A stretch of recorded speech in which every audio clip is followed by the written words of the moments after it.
반갑습니다. 6월 10일 수요제일교회 수요 모자이크 예배입니다. 함께 찬양으로 예배 시작하시겠습니다.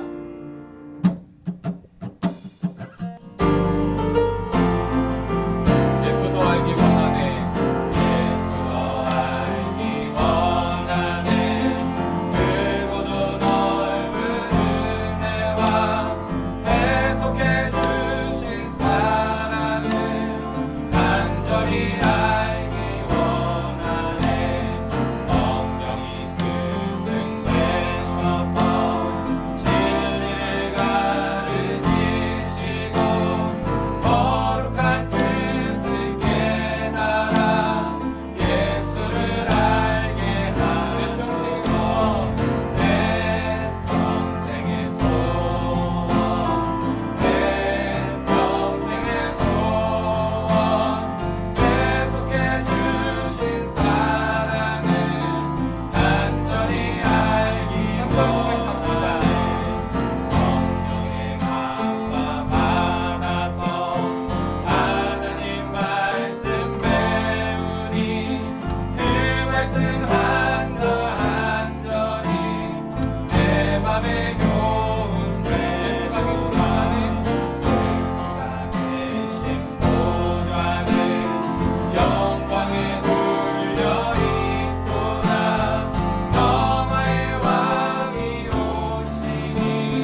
다 같이 기도하겠습니다.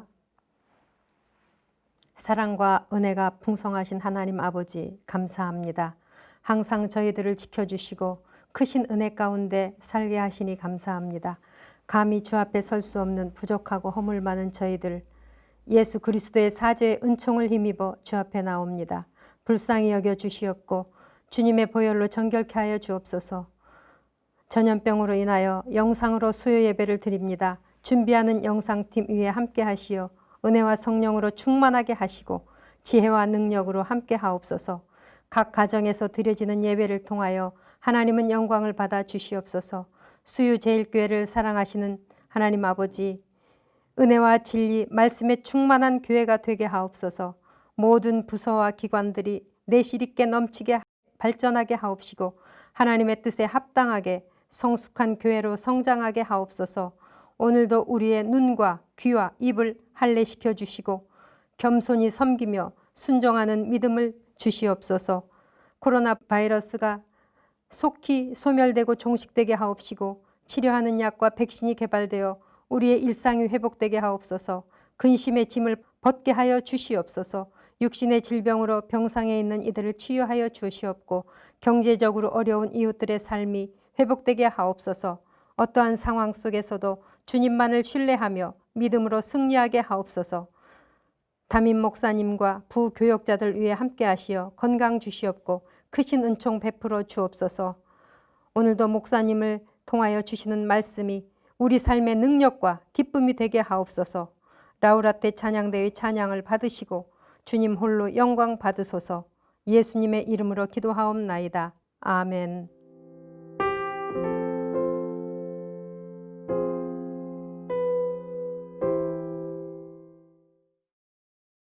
오늘 우리에게 주신 하나님의 말씀은 느헤미야 12장 44절에서 47절 말씀입니다.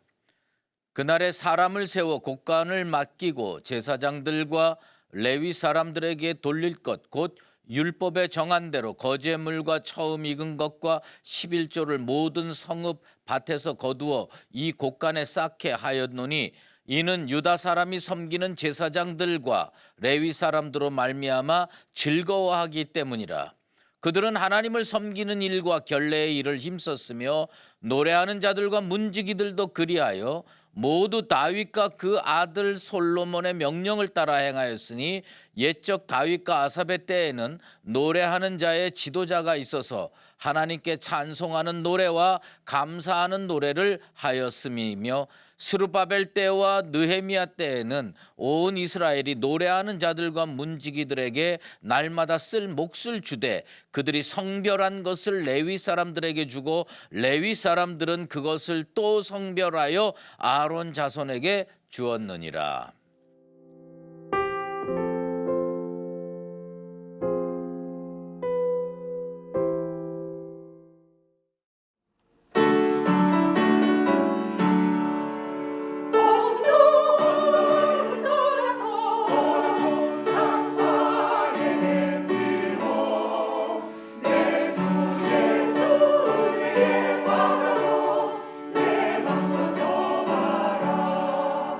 내 주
오늘은 느헤미야 때에는 이라는 제목으로 말씀 증거하도록 하겠습니다. 요즘 젊은이들이 늙은 세대를 약간 비꼴 때 라떼라는 표현을 자주 씁니다. 라떼는 뭐 다 잘 알다시피 내가 옛날에 젊었을 때에는, 내가 그때에는 그 말을 줄여서 자주 먹는 커피에 빗대서 라떼라고 한다고 합니다. 사람이 나이가 들면 진취성이 떨어지는 것은 자연스러운 현상입니다. 그러다 보니 옛 추억으로 사는 경우가 꽤 많습니다. 예전에 자기는 매우 올바르게 살았는데 요즘 젊은이들은 잘못 사는 것처럼 여겨지고, 특히 젊은이들이 새로운 변화를 추구하고 있는 것을 보면 왠지 어른의 입장에서 미숙해 보이기 때문에 나 때에는 그렇게 안 했다, 나 때에는 그렇게 했다, 입에 그런 말을 달고 살기 때문입니다.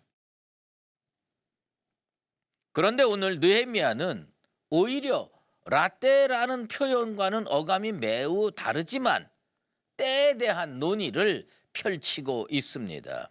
그는 다윗과 아삽의 때와 스룹바벨과 느헤미야의 때를 비교하면서 오늘 하나님 말씀을 전개하고 있습니다. 느헤미야의 마음속에 신앙적인 이상의 모델, 신앙의 이상적인 모델이 있었습니다. 그때로 되돌아갔으면 좋겠다. 그때가 언제냐? 다윗과 아삽의 때를 느헤미야 마음속에는 신앙에 있어서만큼은 그때가 최고의 모델이었다고 생각을 하는 겁니다. 물론 우리가 구약 성경을 읽어보면 영적으로 의미 있고 가치 있고 아름다운 때가 많이 있습니다. 다윗과 아삽의 때만이 아니고 아브라함 때도 좋았고요, 모세 때에도 무척 본받을 만했으며 여호수아 때는 뭐 말할 것 뭐 있겠습니까? 그러나 느헤미야의 관점에서 보면 언제 이스라엘 백성들이 하나님의 공동체라는 관점에서 하나님께 가장 아름다운 예배를 드렸으며 언제 하나님을 가장 잘 믿었을까? 느헤미야의 관점에서는 그때가 모세의 때도 아니고 여호수아의 때도 아니고 아브라함 때도 아니라고 생각하는 겁니다. 왜? 아브라함은 개인이 잘 믿은 거지 민족 전체가 잘 믿은 건 아니다. 그럼 민족 전체가 하나님을 잘 믿었던 때는 그건 언제냐? 느헤미야의 관점에는 다윗과 아삽의 때라는 겁니다. 다윗은 믿음이 좋은 지도자입니다. 그래서 모든 백성들이 하나님을 잘 믿었으면 좋겠다, 그런 관점으로 애를 썼습니다. 제도적으로, 물질적으로 이스라엘 모든 백성이 하나님 잘 믿게 하게 하려고 뒷받침을 했습니다. 그래서 요즘 용어로 표현해 보면 다윗의 시대는 어떤 때냐? 하나님 믿기 딱 좋은 시대였습니다. 하나님 믿기 딱 좋은 시대. 그때 훌륭한 영적 지도자 혹은 성가대 지휘자가 있었는데 아삽이었습니다. 레위인으로서 아삽은 하나님께 최고의 찬양을 올려드리기 위해서 창조적이고 아름다운 음악을 만들고 많은 레위인들을 모아서 장엄하고 아주 신실한 음악들을 통해서 하나님께 영광 올려드렸습니다. 그는 온갖 악기를 다 동원해서 여호와를 찬양하는 데 썼습니다. 아마 그 당시에 백성들이 다윗이 참석하고 아삽이 지휘하는 예배에 참석했을 때는 시간마다 은혜를 받았을 겁니다. 그래서 느헤미야의 관점에서는 어느 때가 영적으로 최고의 때냐? 다윗과 아삽의 때라는 겁니다. 느헤미야는 상황은 나쁘지만, 환경은 열악하지만 자기의 때를 다윗과 아삽의 때처럼 만들고 싶었습니다. 그래서 그는 이 민족을 영적으로 살리는 길이 뭘까? 이 민족을 예수 잘 믿고 하나님 잘 믿는 민족으로 만드는 방법이 뭘까? 그래서 그가 생각해낸 건 뭐냐? 제사장을 잘 섬기자. 레위인들을 잘 뒷받침하자. 심지어 노래하는 자들과 문지기들까지 날마다 쓸 몫을 정해서 줄 정도로 제도적인 뒷받침을 했습니다. 그래서 느헤미야의 때는 어떤 때냐? 조금 다르지만, 조금 부족하지만 느헤미야의 때는 다윗과 아삽의 때를 가장 많이 닮은 때라는 겁니다. 모든 유다의 백성들이요, 즐거웠어요. 기뻤어요. 그리고 하나님께 온전히 예배를 드릴 수 있던 시기였습니다. 자기의 때를 다윗의 때처럼, 자기의 때를 아삽의 때처럼 만들려고 애썼던 그 느헤미야의 신앙, 오늘 우리는 그것을 본받아야 한다고 생각이 됩니다. 오늘 우리의 때, 이 우리의 때를 초대교회 성령 충만한 때로 만들고, 예수님께서 갈릴리 해변을 거니시면서 복음을 증거하는 때에 일어났던 그 많은 기적과 그리고 부흥과 충만의 시기로 만들었으면 좋겠어요. 어떤 마음이 필요하냐? 느헤미야의 때에 느헤미야가 가졌던 그 마음, 뭐예요? 다윗과 아삽의 때를 만들려고 애를 썼던 것처럼 오늘 21세기를 살아가는 우리들이 우리의 시대를 초대교회 성령 충만한 때로, 예수님의 복음의 때로 만들자 하는 이 믿음의 결단이 먼저 일어나게 되기를 주의 이름으로 축원합니다. 느헤미야는 그것을 어떤 방법으로 접근해 갔느냐, 이거를 알아야 돼요. 느헤미야가 자기의 때를 다윗의 때, 아삽의 때로 만들기 위해서 접근해 갔던 방법, 그것은 뭐냐면 오늘 그날에라는 말로 본문을 시작합니다. 아무 생각 없이 그저 말씀 읽으면 여기서 그날이라고 하는 것은 예루살렘 성벽을 봉헌하던 날이라고 생각할 수 있습니다. 그러나 그렇게 영광스럽고 장엄한 예식이 진행된 날, 이런 제도들까지 구축해 냈을 리는 없습니다. 성벽을 병원하고 얼마 지나지 않아서 예루살렘 성전 제도를 재확립하고 예배드리고 하나님께 섬기고 백성들이 찬양하고 이런 제도를 재정립하고 확립하는 일에 열정을 집중시켰다고 하는 거 보면은 아무래도 느헤미야가 그 당시에 영적 지도자들과 많은 논의를 거쳐서 어느 한 날에 완전히 시스템을 구축하고 그날에 이런 일이 일어났다고 기록하는 것이 맞습니다. 오늘 말씀 중에 이런 표현이 있습니다. 이는 유다 사람이 섬기는 제사장들과 레위 사람들로 말미암아 즐거워하기 때문이라요. 유다 사람이 섬기는 제사장들과 레위 사람들로 말미암아 즐거워하기 때문이라요. 우리 흔히 하는 말로 이런 말이 있어요. 물 들어올 때 배 띄워야 된다. 물 들어올 때 배 띄워야 된다. 이 원리는요, 어느 시대나 비슷하고 어느 시대나 다르지 않습니다. 느헤미야와 당시 지도자들은 어떤 때를 놓치고 싶지 않았느냐? 온 백성들이 제사장을 즐거워하고 레위 사람들을 사랑하는 그 시기를 놓치고 싶지 않았어요. 아마도 예루살렘 성벽을 봉헌하면서 이스라엘 백성들이 영적인 측면에서 상당히 고무되었던 것 같아요. 그런 상황을 적절하게 포착해서 하나님 잘 섬기는 시스템을 구축하자. 하나님 잘 섬기는 제도를 정비하자. 그게 지도자가 가져야 할 지혜고 능력입니다.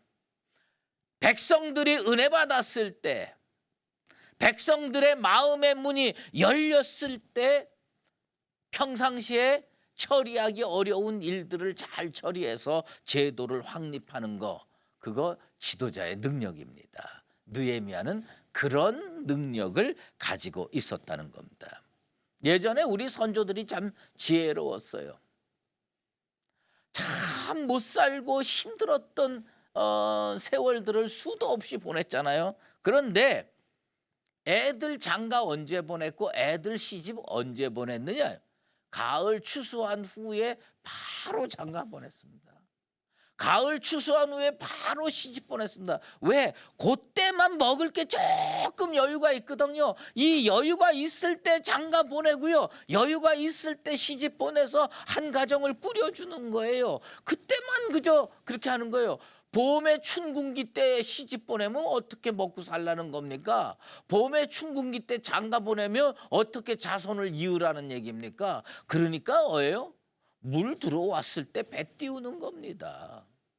유다 백성들이 제사장을 좋아할 때, 유다 백성들이 레위인을 즐거워할 때, 이때 하나님의 성전 제도를 확립해야 되겠다. 거제물과 처음 익은 것과 11조를 거두어서 곳간에 쌓아두게 만들었습니다. 아마 먹고 살기 힘들 때 곳간에 쌓아두라고 했으면 백성들이 들고 일어났을지도 모릅니다.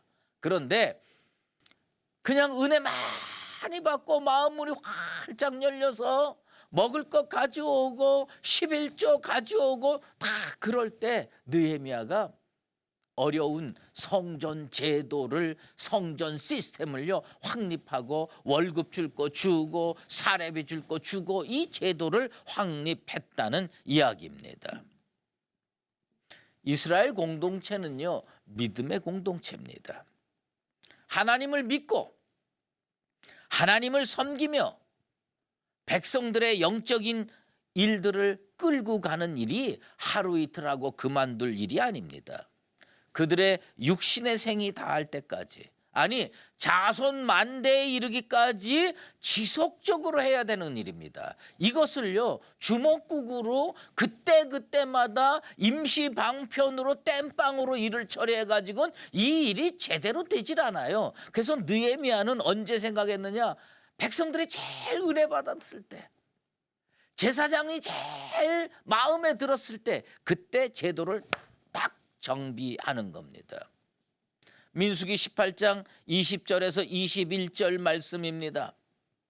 여호와께서 또 아론에게 이르시되 너는 이스라엘 자손의 땅에 기업도 없겠고 그들 중에 아무 분깃도 없을 것이나 내가 이스라엘 자손 중에 내 분깃이요 내 기업이니라. 내가 이스라엘의 11조를 레위 자손에게 기업으로 다 주어서 그들이 하는 일 곧 회막에서 하는 일을 갚나니. 여러분, 구약 성경에 나오는 11조의 근본 원리에 해당되는 말씀입니다. 아론과 그의 후손들 제사장들에게는요 땅에 기업이 없다는 이야기입니다. 그건 하나님의 하시는 말씀이에요. 그러면 제사장의 분깃이 뭐고 제사장의 11조 그럼 뭘 갖고 먹고 사느냐? 하나님이 당신이 책임져 지겠다는 거예요. 내가 너희들의 기업이다. 내가 너희들의 분깃이다. 근데 하나님은 그것을 어떻게 제사장에게 현실화시키느냐? 백성들이 가져온 것을 제사장에게 먹을 거로 주겠다, 그 얘기입니다. 그런데 여기서 무척 중요한 용어가 있어요. 그것은 뭐냐면 민수기 18장 20절에서 21절을 읽고 맨 마지막에 뭐냐? 감난이, 제사장이 열심히 일을 했어요. 레위인이 열심히 찬양을 했어요. 많은 그 주의 일꾼들이 성전에서 문 지키는 일로 또 다 봉사로 헌신으로 했어요. 그걸 어떻게 하느냐? 그것을요 갚겠다고 그런 겁니다. 이스라엘 백성들이 논과 밭에 나가서 열심히 일한 것의 11조를 마치 제사장과 레위인들에게 은혜 베풀듯이 베푼다는 것이 아니라는 겁니다. 그들의 죄를 사하고 그들로 하여금 하나님 앞에 가까이 다가오게 하고 백성들을 위해서 중보하고 이런 것을 이 제사장들이 하고 레위인들이 할 때에 백성들의 11조로 그들이 한 일을 갚겠다고 성경은 이야기하고 있습니다. 많은 이 교회에 대해서 비판적인 분들이 이런 얘기를 합니다. 사도 바울의 모델이 이 시대에 필요하다. 사도 바울이요 사역 초기에 자비량 선교, 자비량 목회를 했습니다. 자비량이라고 하는 말은 뭐냐면 스스로 노력해서 돈 벌어 가지고 그것으로 먹고 살면서 주의 일을 한다 이런 의미지요. 그래서 초창기에 자비량 선교, 자비량 목회를 할 때 주로 누구랑 같이 했느냐면 브리스길라와 아굴라 부부와 함께 했어요. 그들과 함께 한 일이 뭐냐? 텐트 메이커, 장막 만드는 일을 했습니다. 그리고 그걸로 먹고 살며 주의 일을 했습니다.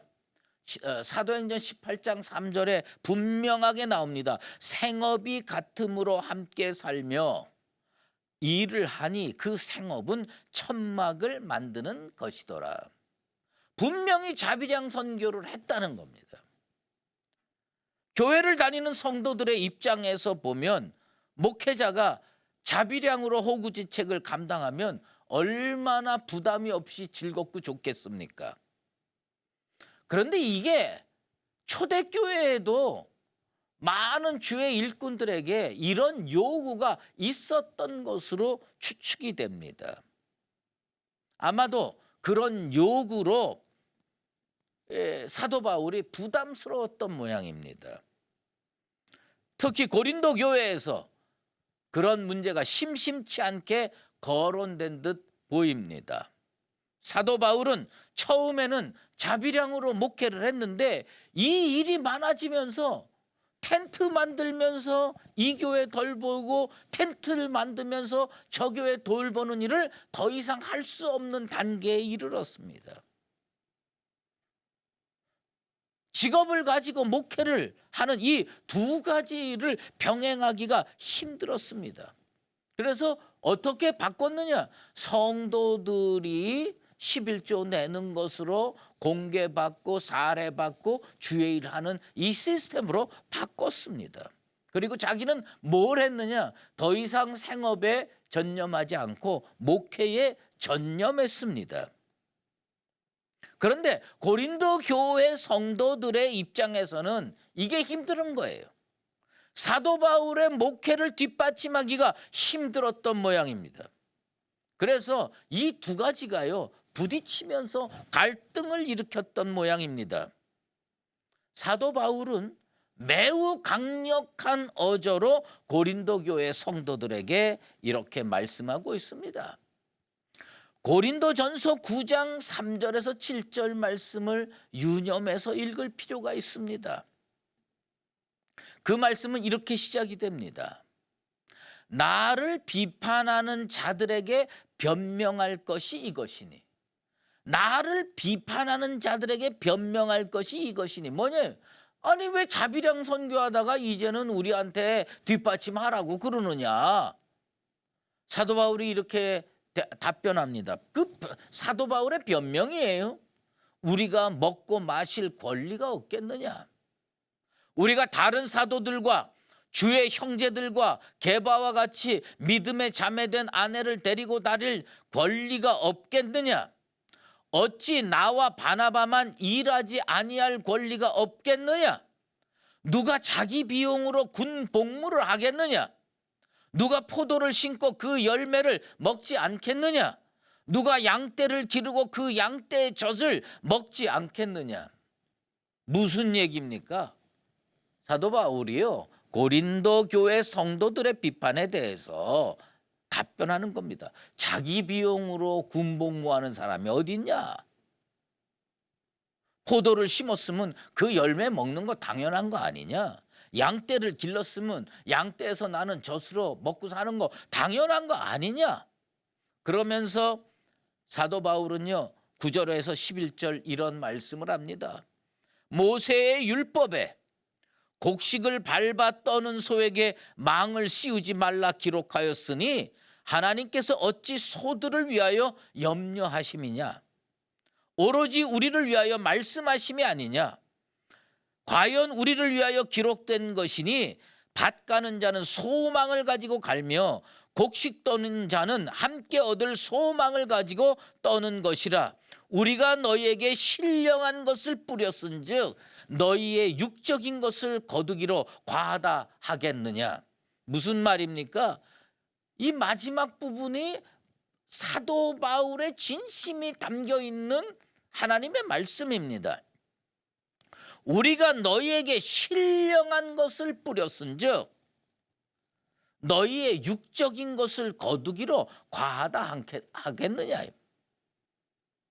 그동안 느헤미야 시대 전에 유다 백성들은 바벨론 포로로 사로잡혀 갔다가 오면서 믿음의 질서, 믿음 생활의 질서가 다 무너져 가지고 11조와 상관없는 삶을 살았습니다. 그런데 어느 날 예루살렘 성벽을 완성하면서 강한 은혜의 역사가 일어난 겁니다.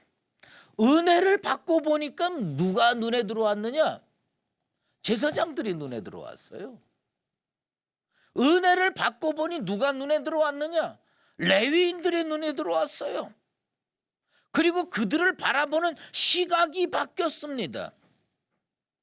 느헤미야는요, 매우 중요한 영적 포인트를요, 그 시점에 정확하게 집어냅니다. 제사장들과 레위 사람들로 말미암아 즐거워하기 때문이라.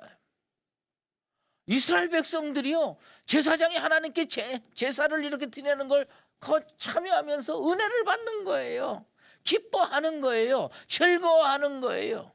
은혜의 통로 역할을 하는 제사장들을 보는 걸 즐거워하는 거예요. 그래서 기꺼이 11조를 드리는 겁니다. 기꺼이 처음 익은 열매를 드리는 겁니다. 기꺼이 거제물을 드리는 겁니다.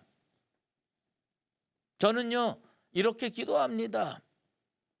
성도들이 먼저 은혜 받게 하옵소서. 그리고 주의 종들과 주의 종들이 하는 일들을 성도들이 기쁜 눈으로 바라보게 하옵소서. 목사는요, 사랑 먹고 사는 사람입니다. 주의 종들은요, 주의 백성들의 사랑을 먹고 사는 사람들입니다. 그러니까 성도들이 목사를 어떤 눈으로 바라보는 게 제일 이상적인 형태는 즐거운 눈으로. 아이고, 우리 목사님 참 훌륭해. 여러분, 부흥이 어떻게 일어나는지 아십니까? 부흥할 때는요, 자기 교회 목사님을 자랑할 때 부흥이 일어납니다. 물론 우리는 근본적으로 하나님을 자랑하고 예수님을 자랑해야죠. 그러나 세상에 나가서 예수님을 자랑한다고 예수 믿는 줄 아십니까? 눈에 보이지 않는 예수님을 보고 누가 교회를 찾아오겠습니까? 그래, 대부분 보면요, 예수를 증거하는 게 맞아요. 그런데 거기다가 뭘 턱 하나 끼워야 되냐? 아유, 우리 목사님이 참 설교를 잘하셔. 우리 목사님이 참 훌륭한 인격의 소유자야. 이럴 때 부흥이 일어난다는 겁니다. 성도들이 먼저 은혜를 받아야 돼. 그리고 시각이 바뀌어야 돼. 이 시각이 바뀌어서 뭐예요? 아유, 우리 목사님 참 훌륭하셔. 난 우리 목사님이 너무 좋아. 그럴 때 믿음의 질서가 바로 잡힌다는 겁니다. 분명한 것은 11조와 여러 헌신은 신앙의 바로미터라는 점입니다. 신앙에 문제가 생기면 주의 종들부터 싫어집니다. 그리고 신앙이 흔들리면 헌금 생활이 무너집니다. 오죽하면 사도 바울이 고린도 교회 성도들의 비판에 직면해서 변명까지 했겠습니까? 그런데 사도 바울이요, 아까 말씀을 읽은 건 고린도 전서잖아요. 고린도 후서 9장 11절에 이런 말씀을 선포합니다. 저는 이 말씀이 참 은혜가 돼요. 너희가 모든 일에 넉넉하여 너그럽게 연보를 함은 그들이 우리로 말미암아 하나님께 감사하게 하는 것이라. 여기에 몇 가지 요소가 다 들어갔어요. 첫 번째는 뭐냐? 성도들이요, 삶에서 축복받아가지고 넉넉해지는 거예요. 그리고요, 마음 문이 열려서 연보를 하는 거예요. 헌금을 하는 거예요.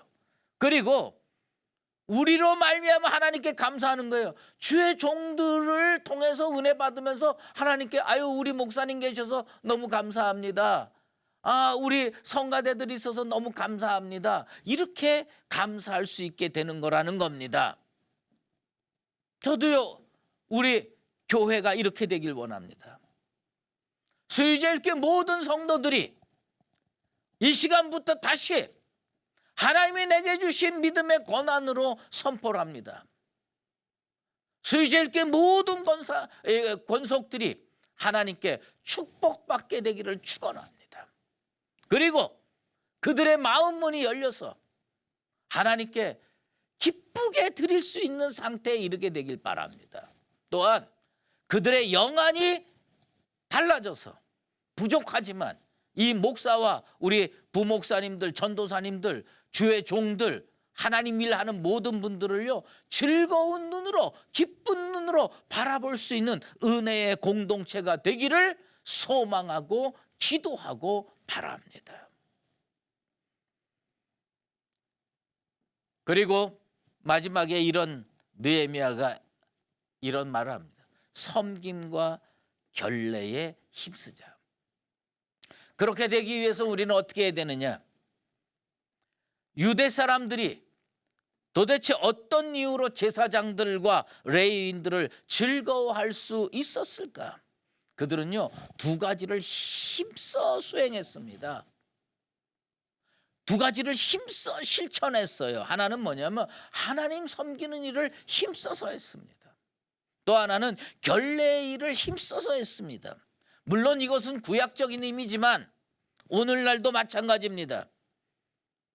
하나님의 교회를 잘 섬기는데 우리 목회자들이 최선을 다하게 되기를 바랍니다. 성도가 아프면 나도 아프고, 성도가 힘들면 나도 힘들고, 성도가 기쁘면 나도 기쁘고, 그래서 하나님께서 맡겨주신 이 양떼들의 상태와 나의 그 영적인 것이 딱 이어져서 하나님 섬기는 일을 잘할 수 있는 목회자들 되기를 바랍니다. 또 하나는 뭐냐? 자기를 깨끗하게 해야 돼요. 결례의 일은 영혼을 정결케 한다는 의미가 있습니다. 목회자들이요 자기 영혼의 순결을 위해서 기도하고 그리고 생활 속에서 몸을 가다듬고 해야 할 일, 하지 말아야 할 일을 구분할 줄 아는 영적인 지혜가 필요합니다. 먼저 목사는 예배와 신방과 목회 전반에 열심히 해야 됩니다. 또 하나는 기도와 묵상을 통해서 하나님 말씀 앞에 자기를 바로 세워야 합니다. 최근 우리는 코로나 전염병 사태로 무척 힘든 시기를 보내고 있습니다. 그러나 세상 일이 다 그렇듯이 나쁜 것만 있는 것은 아니라고 생각합니다. 이 전염병 때문에요 번잡한 일들이 많이 사라진 것 같아요. 억지로라도 거의 반수도자 같이 살아야 되는 상황에 직면하고 있습니다. 옛날 같으면 뭐 해외여행 가고 뭐 어디 가서 뭐 하고 뭐 이거, 지금은요 목회자만 그런 게 아니라 대한민국 사람 대부분이요 어디 갈 수가 없어. 여러분 최근에 무슨 중국 여행 갔다 오신 분 계세요? 유럽 여행 갔다 오신 분 계세요? 그 사람은 격리돼야 됩니다. 뭐 다 어디겠냐? 집, 직장, 교회 이거밖에 없어. 저는요 오히려 이거 자기 영혼을 순결하게 만드는 하나님께서 주신 또 다른 기회라는 생각을 지울 수가 없어요. 여러분 우리는요 이 코로나 기간 동안에 하나님이 나보러 영혼을 정결케 하라고 주신 은혜의 시기로구나 그렇게 받아들이고 말씀과 기도로 여러분들의 영을 정결케 하는 일에 최선을 다하게 되길 바랍니다. 교회 봉사자들은요 기본적으로 마음속에 생각해야 되는 게 있어요. 그게 뭐냐? 거룩입니다. 하나님은 거룩을 우리에게 요구하십니다. 나는 여호와 너의 하나님이라. 내가 거룩하니 너희도 몸을 구별하여 거룩하게 하라. 너희도 몸을 구별하여 거룩하게 하라. 여러분 거룩은요 영혼으로 하는 게 아니에요. 몸을 구별하는 거예요. 세상이 지금 교회에 돌을 던지는 이유가 우리의 영이 더러워서 돌을 던지는 게 아니에요. 우리의 몸이 더럽다고 생각해서 돌을 던지는 겁니다. 클럽에 가면 전염병 걸리고 사람들 모여서 히덕거리고 놀면 전염병 걸리는 시대에 우리는 살고 있습니다. 하나님은요 우리에게 뭘 요구하시느냐? 조용히 예수 앞에 나와라. 조용히 십자가 앞에 나와라. 그리고 십자가 앞에서 말씀으로 내 영혼을 정결케 해라. 기도로 내 몸을 거룩하게 하라. 주님이 요구하시는 겁니다. 시편 24편 3절에서 4절 말씀입니다. 여호와의 산에 오를 자가 누구며 그의 거룩한 곳에 설 자가 누구인가? 곧 손이 깨끗하며 마음이 청결하며 뜻을 허탄한데 두지 아니하며 거짓 맹세하지 아니하는 자로다. 우리가요 하나님 산에 나를 세워도 부족함 없는 정결한 인생들이 되길 원합니다. 느헤미야의 때는 축복의 때였습니다. 은혜 받는 때였습니다. 그는요 옛날 다윗과 아삽의 때를 그리워하면서 내가 사는 때를 그런 때로 만들어야 되겠다. 내가 사는 때를 다윗의 때로, 내가 사는 이 때를 아삽의 때처럼 꼭 만들어야 되겠다. 그리고 성벽을 봉헌한 후에 믿음의 결단을 하고 하나님 성전 제도를 정립하면서 백성들의 영성을 끌고 갔던 지도자입니다. 우리 모두 오늘 이 시간 하나님 앞에 나와서 그런 결단을 하게 되길 바랍니다. 이것은 목사의 결단이기도 하고요. 장로님들, 권사님들, 여러분 성도들 가정의 결단이기도 해야 됩니다. 나의 때를 성령 충만의 때로 만들고 싶다. 나의 때를 예수 충만의 때로 만들어야 되겠다. 느헤미야가 자기의 때를 다윗과 아삽의 때처럼 만들려고 애써서 민족의 영성의 부흥을 끌고 왔던 그 아름다운 모습이 우리 교회의 모습이요, 성도들 개개인의 모습이요, 가정의 모습 되기를 예수 그리스도 이름으로 축원합니다.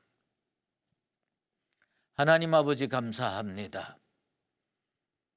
느헤미야의 신앙을 이 시대에 다시 본받게 되길 원합니다. 그는 자기의 때를 다윗과 아삽의 때로 만들기를 원했습니다. 그래서 백성들로 하여금 11조를 드리게 하였고 하나님의 성전 제도를 재확립했으며 제사장을 통해서 레위인을 통해서 예배드림의 기쁨을 회복하는 일에 앞장섰습니다.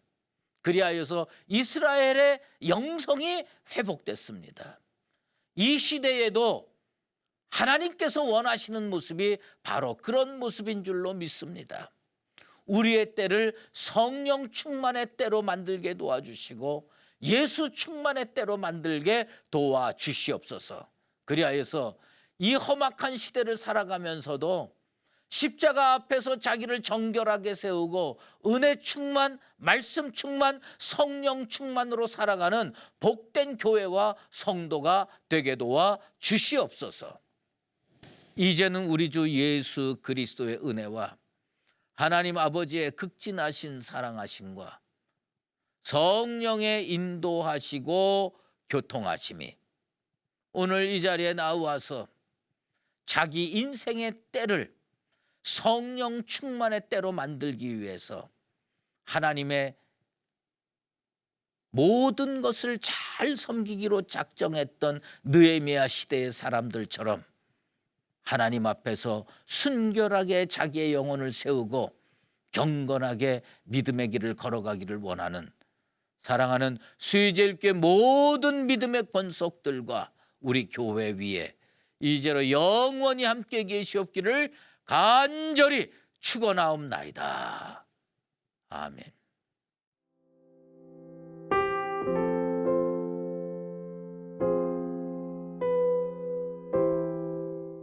말씀을 기억하며 다 함께 기도하겠습니다. 하나님의 말씀 앞에 바로 서고 말씀으로 진정한 회복이 일어나게 도와 주시옵소서. 말씀을 잘 기억하고 이해하는 것을 넘어서 우리가 그 말씀이 되게 하여 주시옵소서. 우리 삶이 하나님의 말씀이 되게 하여 주시옵소서. 지금 우리에게도 느헤미야 때 역사하셨던 하나님의 역사가 일어나게 도와 주시옵소서. 교회와 가정을 위해 기도합니다. 수의제일교회가 하나님의 능력으로 복음 사역을 감당하게 하시고 어둠 가득한 세상에 밝은 빛을 발하는 교회 되게 하여 주시옵소서. 담임 목사님에게 성령의 능력 주시고 모든 성도들은 하나 되고 협력하여 선을 이루게 하여 주시옵소서.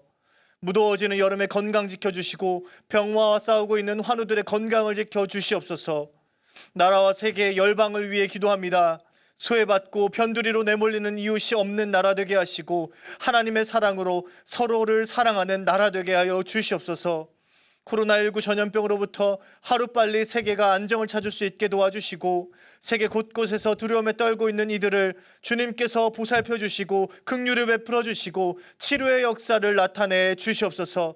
이 시간 말씀을 기억하며 다 함께 주님께 한 마음으로 기도하며 나아가도록 하겠습니다. 아버지 하나님, 주님 주신 말씀 붙잡고 나아갑니다. 지금 우리에게도 말씀의 능력이 나타나는 역사가 일어나게 도와주시옵소서. 아버지의 말씀만이 우리의 길과 빛과 진리 되게 하여 주시고 그 말씀만을 따라가 걸어갈 수 있는 우리 모두 되게 도와주시옵소서. 주님, 느헤미야 때 나타났던 그 역사가 하나님의 기적들이 지금 우리의 삶 가운데도 동일하게 나타나게 도와주시옵소서. 동일한 하나님께서 지금 우리와도 함께하여 주시고 우리의 삶을 역사하여 주시옵소서. 우리 교회와 가정을 위해 기도합니다. 주님, 우리 교회 가운데 아버지께서 세우신 비전이 있사오니 그 비전을 따라서 우리 교회를 든든히 세워갈 수 있도록 인도하여 주시고 앞에서 이끄시는 담임 목사님 성령의 능력 주셔서 그 능력 가지고 우리 교회를 이끌어갈 수 있도록 주님 인도하여 주시옵소서. 모든 성도들은 하나된 마음으로 한 마음으로 주님께 나아가게 하여 주시고 이 교회를 주님의 몸된 교회를 세워가기에 부족함 없게 도와주시옵소서. 가정을 주님 보살펴 주시고 가정의 어려움